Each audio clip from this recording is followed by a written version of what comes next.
নমস্কার, আশা করি আপনারা সবাই ভালো আছেন। আমার এই ভিডিও যেখান থেকে দেখছেন সবাইকে নমস্কার জানাচ্ছি। শুরু করছি শনির ট্রানজিট নিয়ে একটা আলোচনা। আজকে আমাদের আলোচ্য বিষয় মিথুন লগ্ন। ব্যাপারটা হলো শনি, আপনারা সবাই জানেন 29শে মার্চ শনি কুম্ভ থেকে মিনে চলে গেছেন। এবারে এই রাশিতে শনি 2.5 বছর থাকবেন। সেই অনুযায়ী কোন কোন লগ্নের ক্ষেত্রে কী কী পরিবর্তন হবে, কী কী রেজাল্ট দেবে, সেটা হচ্ছে আমাদের আলোচ্য বিষয়। আজকে আলোচ্য বিষয় হলো মিথুন লগ্ন। তো মিথুন লগ্নের শনি হলো অষ্টমপতি এবং নবমপতি, চলে গেলেন দশমে। দৃষ্টিগুলো পড়ছে, দেখুন দ্বাদশে দৃষ্টি পড়ছে, চতুর্থে দৃষ্টি পড়ছে, সপ্তমে দৃষ্টি পড়ছে। তাহলে কী রেজাল্ট হতে পারে? এখানে আমরা যেটা আলোচনা করছি সেটা হলো অবস্থানগত ফল, নক্ষত্র পরিবর্তন আমরা পরে অন্য ভিডিওতে আলোচনা করব। তাহলে অষ্টমপতি দশমে, অষ্টমপতি দশমে মানে কাজের জায়গা ওয়ার্কলোড বাড়বে, টেনশান বাড়বে, কাজের জায়গায় চাপ বাড়বে, এই ব্যাপারগুলো হচ্ছে। আবার দেখুন নবমপতি দশমে, এটা একটা শ্রেষ্ঠ রাজযোগ, কর্মসূত্রে ভাগ্যোদয় বোঝায়, বিষ্ণুস্থান লক্ষ্মীস্থান কম্বিনেশন। আর গুরুস্থানীয়দের বিশেষ শুভ, গুরুস্থানীয় মানে ডক্টরস, লয়ার্স, প্রফেসর্স, ইঞ্জিনিয়ার্স, এদের বিশেষ শুভ। এবারে তাহলে ব্যাপারটা কী হচ্ছে, একই সঙ্গে তো দুটো রেজাল্ট দিতে পারে না। একটায় বলছি টেনশান হবে, আরেকটাতে বলছি কর্মসূত্রে ভাগ্যোদয়। তাহলে কী হচ্ছে ব্যাপারটা? ব্যাপারটা হলো শনি যে ওখানে 2.5 বছর থাকবে, এখানে আপনাকে কারো গ্রহকে জুটতে হবে। কারো গ্রহের সঙ্গে যখন কন্ট্যাক্ট হবে তখন এগুলো হবে। শনির সঙ্গে বৃহস্পতি কন্ট্যাক্ট তো হয়েই রয়েছে, শনি বৃহস্পতির ঘরে।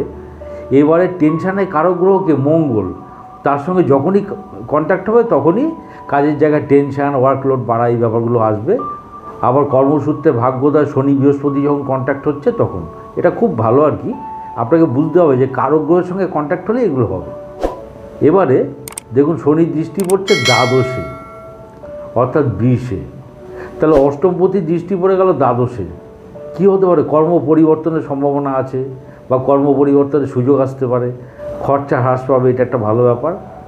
আর নবমপতি দশমে থেকে দ্বাদশে দৃষ্টি, বিদেশে ভাগ্যোদয়ের সুযোগ, মাল্টিন্যাশনাল কোম্পানিতে কাজ পেতে পারেন বা মাল্টিন্যাশনাল কোম্পানির হয়ে বিভিন্ন জায়গায় ট্যুর করতে পারেন, এটা খুব ভালো জিনিস।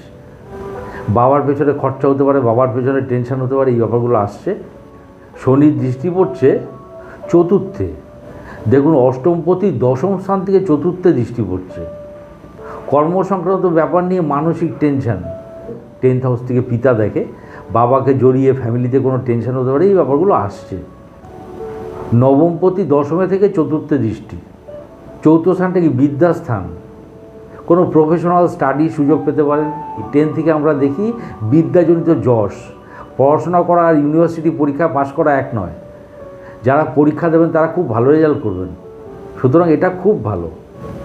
সপ্তমে দৃষ্টি পড়ছে, অষ্টমপতি দশম স্থান থেকে সপ্তমে দৃষ্টি পড়ছে। কর্মসূত্রে গমনাগমন এবং সেটা জড়িয়ে কোনো টেনশন হতে পারে, এই ব্যাপারটা আসছে। যারা সেলস মার্কেটিং জব করেন, যারা ট্যুর অ্যান্ড ট্রাভেলে জব করেন, তাদের কোনো রকম টেনশন হতে পারে। কর্ম জড়িয়ে ফ্যামিলি লাইফে কোনো টেনশন হতে পারে, বেটার হাফের সঙ্গে মনোমালিন্য হতে পারে, এই ব্যাপারটা আসছে। আবার নবমপতি দশমে থেকে 7th-এ দৃষ্টি পড়ছে, এটা কিন্তু খুব ভালো। কারোর সঙ্গে বৈবাহিক সম্পর্কে আবদ্ধ হতে পারেন। আপনার পারিবারিক ব্যবসা খুব ভালো হতে পারে, এতে টার্গেট রিচ করবেন। গমনাগমন এবং যাত্রা, তার মধ্য দিয়ে কর্মসূত্রে ভাগ্যোদয়, এই ব্যাপারটা আসছে। আর 10th আর 7th-এর কম্বিনেশন, 7th মানে দশমের দশম, কর্মের কোনো স্পেসিফিকেশনের জায়গা, কোনো প্রমোশনাল অ্যাক্টিভিটিস হতে পারে, কোনো প্রমোশন পেতে পারেন।